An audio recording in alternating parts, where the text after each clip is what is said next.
creating logos and more graphic design. Using your new web design skills, you can now build a site for yourself or for clients. But the other part of web design is the design bit. And in fact, this is another highly in-demand skill that it really pays to learn. You can learn web design, then you can create graphics that will help you sell products, and you can provide another incredible service. Go onto sites like Fiverr, Upwork, People Per Hour, etc., and you can expect to make a lot of money selling these skills. You'll never struggle for work if you can do this, and offer web design and writing services. And working on your own logo is a great place to flex your muscle and learn the ropes. Good logo design. The key to good logo design will be to know your brand and what you want to communicate. The core part of any brand should be the mission statement. This is a statement of intent about what your brand aims to offer and achieve, and how it hopes to do it. It's not just about what you sell, but rather, it's about that extra attention to detail and what sets you apart. A fitness site is one thing, but is this a fitness site about healthy living and good times? Or is this a fitness site about pumping iron and pushing harder? Is it a fitness site that's about bodyweight fitness and cool stunts? Apple isn't just a brand that makes computers. It's a brand that challenges norms and creates stunning products for artistic individuals that want to express themselves. And that's what makes people excited about Apple. Watch Simon Sinek's TED Talk on the Golden Circle. Consider this required watching for all businesses, in fact. You want to be more than just a company. You want to be a movement, something people can get behind, because this will make them want to read your content, follow you on social media, and buy your products all the more. And the job of your logo is to communicate this perfectly.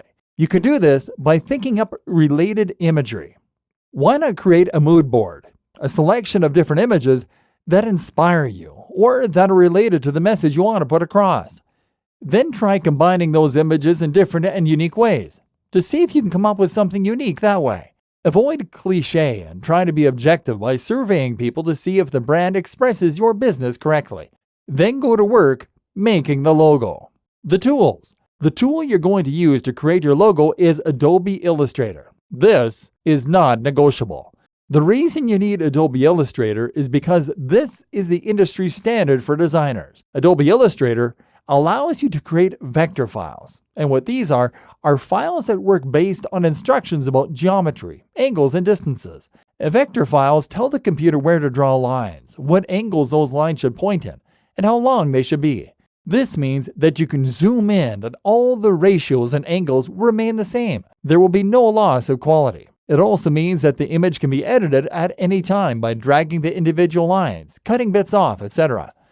The opposite is a raster file, a JPEG or PNG. If someone hires you to make them a logo and you make it in Photoshop and give them a JPEG or PNG file, then they will likely laugh in your face.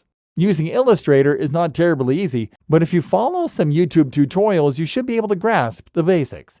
The key is to understand that those lines are what are making up all your images. These can be drawn individually and are called paths. You can then add nodes onto those lines called anchor points and drag those around to lengthen or alter the angle. By drawing multiple paths and having them intersect, you can then select them at the same time and choose to join those lines. Now they become the outline of a shape, and you can fill it or drag it around as a single element. More useful is the Shape tool. This lets you draw squares, polygons, ellipses, and more from scratch. This becomes even more powerful if you use it in conjunction with the free Draw tool and with a Pathfinder window. The Pathfinder allows you to do things like combine two separate shapes into a single one, to cut off, divide sections of a shape, and more. You can also transform your shapes using the Transform option from the top menu, as you might in any other Draw tool.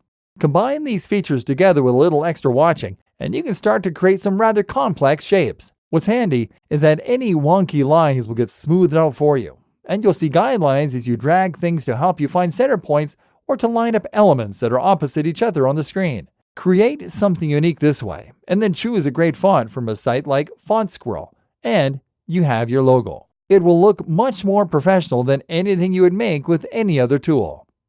Tip: note that one of the best ways to ensure your logo design is good is to follow the KISS rule. Keep it simple, stupid. Simple design is generally better than busy design, in fact. And when coming up with elements for your website, try to keep in mind one more mantra.